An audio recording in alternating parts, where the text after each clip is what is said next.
Megan Hicks of I Run Far, and we're here in the San Francisco Running Company in Mill Valley, California. It's the day before the 2016 The North Face Endurance Challenge 50-mile championships. I'm with Hayden Hawks. Yep. Good morning. Good morning. You're Utah, I'm Utah. We came across the country to be here this weekend. Yeah. I'm glad to be out here. I was out here 3 weeks ago.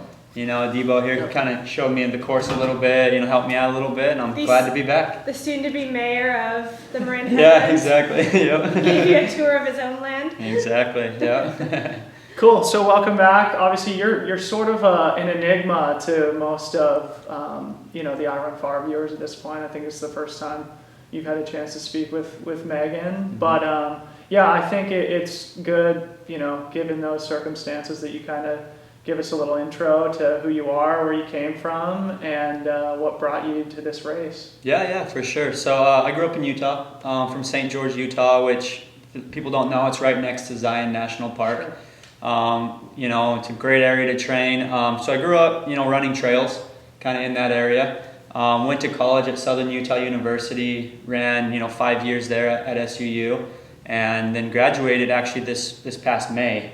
And jumped kind of into the trail scene. I started with the U.S. Mountain Running Championships, was able to qualify for the U.S. national team there.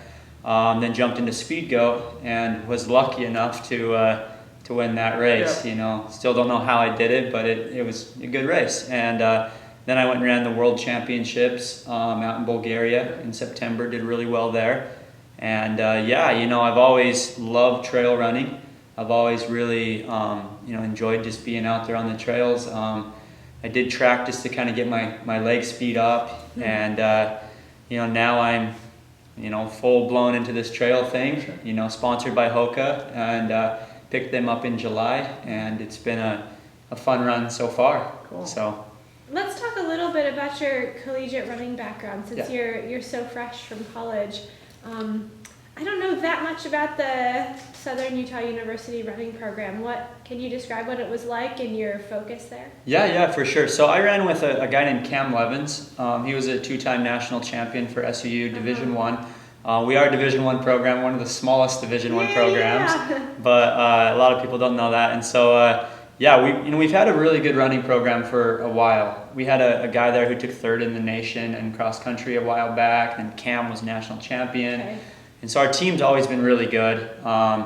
We qualify for nationals almost every year for Division I, and I had a great coach there, and Coach Eric Hool, great teammates, and was able to really progress as a runner at SUU. Cool. Yeah. So you mentioned Speed Goat, obviously, and that was sort of your coming out party for the ultra universe, so to speak. Can you tell us a little bit about that experience? Like I think I heard it was sort of last minute, and you sort of decided the day before to run the race. Talk about that experience, and were you surprised with how well you did? Yeah, for sure. I was definitely surprised. I was surprised about the course too. I didn't know how hard it would actually really? be. Yeah, I was kind of blind going into it. I really had no clue. Sure, I'll run 30 miles. Yeah, exactly. I knew the distance. I'd ran 30 miles before, just kind of in a training run, but I didn't know how much climbing it would be, and I didn't know how hard it would be. And so I signed up the day before the race. Drove up to Speed Goat there. It's not too far from where I live, and jumped in the race the next morning. Got some advice from Magdalena, another Hoka athlete. She kind of helped me out, get going with that. Had some other friends that were running the race that are, avid, ultra runners. They kind of helped me out. Bryce Thatcher. Yeah, exactly. Owner of Ultraspire, he was there. And so I jumped into it, and I just kind of went into the race with the same mindset that I always go into racing, and just go out there and do the best that I can, and run my race. So that's what I did, and ended up turning out pretty good for me. So, yeah. Tremendous leg speed that you bring straight from collegiate running, like just great raw speed. You've now had a race, a long race in the mountains. You've gone 30 miles. 50 miles is still a big jump in distance. Yeah. Like the time increase is pretty on par with Although Speed Goat kind of, runs it runs almost like a 50 miler. But tomorrow's just going to be different. Like, how have you set your mind to what's going to happen in the morning? Yeah, for sure. I was talking with another one of my, teammates yesterday, Jim Walmsley, and Jim was just talking to me, and I was talking to him about my training, and he told me, all you got to do is go into this race and you got to trust in your training. Trust what you've done, know that you've put in the work, and just go out there and trust in it. And so that's kind of my mindset is, Okay. I've worked hard for this. I've kind of set my whole training regimen up for this race. I've ran 40 miles. I haven't ran 50, but I've ran 40. I didn't bonk in 40 miles. I felt really good. So I feel like I should be able to handle the distance. You never know though. And like Debo said, speed go. I ran 5 hours and like almost 30 minutes at speed go. And this race hopefully will take around 6 hours. A little bit more, yeah. And so I think I should be able to handle it. Okay. And that's kind of my mindset going into it. Your 40 miler, did you do that on the trails in St. George? Or? I did. Yeah. Yeah. Yeah, so it seems like you are kind of a high volume guy. Maybe talk us through sort of what your training looks like on a normal week. Yeah, for sure. So I average probably around 120, 130 miles a week. Recently, I had a stretch where I did 3 straight weeks of like almost close to 140 miles. Wow. And leading up to this race, I just like being out on the trails. I love running. we have a good community in St. George to run with, so there's always I can always find somebody to run with. And I'm always down to do some miles with whoever. So are you sprinkling in some harder efforts there too? Or? I am, for sure. Yeah, most of my runs I'm under 7-minute pace. And then I do a lot of tempos. I do a 10-mile tempo. Try to at least once a week. Around 5 flat pace. Do some track work as well. And I really am an advocate of making sure I keep that leg speed. Do some strides, do some 400s, some 200s.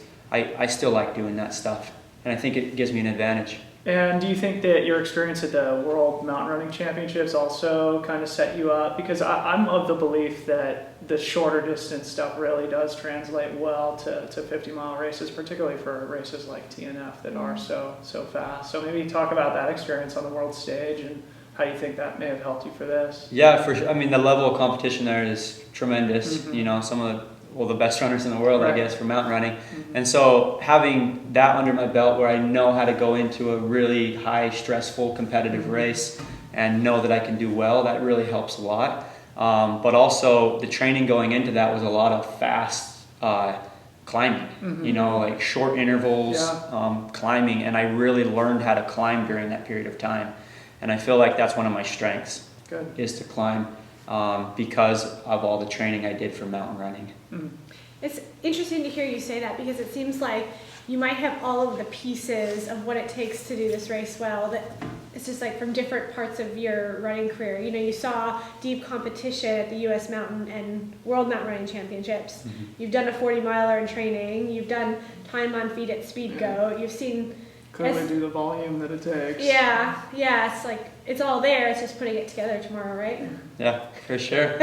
Cool. Yeah. So last question. I was curious to know a little bit. You mentioned that you live in St. George, and obviously it's right outside Zion, as you said. I'm curious what it's like there to train, sort of what the terrain's like, what the community's like, because at this race, there's a lot of people from Boulder, there's a lot of people from Flagstaff, a lot of people from Marin, a lot of people from Bend, but you're sort of living, outside those 4 bubbles. So talk a little bit about what it's like there. The foreign country of Utah. Exactly. Yeah. No. I mean, Utah's great because anywhere you go in Utah, you have altitude. Right. Pretty much. I don't live in the highest part of Utah. I live at 3,000 feet, which isn't super high, but I can get up to 7,000, 8,000, 10,000 feet within 30 minutes, and I can drop down to sea level almost within 30 minutes too. Wow. So it's a perfect location. I go down and do a lot of my speed down low, so I can really get some good fast stuff in, and then I will go up and I'll climb at really high elevations. And do you go to that mountain range that's just west of town? Just west of town, Where Pine Valley. Oh, I go up to Pine Valley, Zion. Okay. There's Cedar Mountain, which is not too far away either. Okay. Bryce Canyon's in that area too. Yeah. And so it's a beautiful place to train. It's really rocky. It's a lot different than the trails here, where it's really technical and really rocky, you know. And so I've had to learn how to do my footwork a little bit, but that's helped me, you know. And I think it gives me a little bit of an advantage for some of the technical spots on this trail. And then my track background will, I think, help me on some of the more runnable sections. That'll definitely help you. So That will help. yeah. No. So I love it. I love St. George. Like I said, I grew up there. Family close by. It's always nice to be close to family. You know, I can always run to my mom's house and get some good food, and you know, if I'm ever hungry. So it's kind of nice. The aid station of mom. Yeah, exactly. Well, it seems like you have a great attitude. I think a lot of people are looking forward to seeing how you do tomorrow. So good luck. Thanks. And enjoy. It should be perfect weather, and we'll be out there cheering. All right, sounds good. Good luck, Thanks, Hayden. Hey, thank you.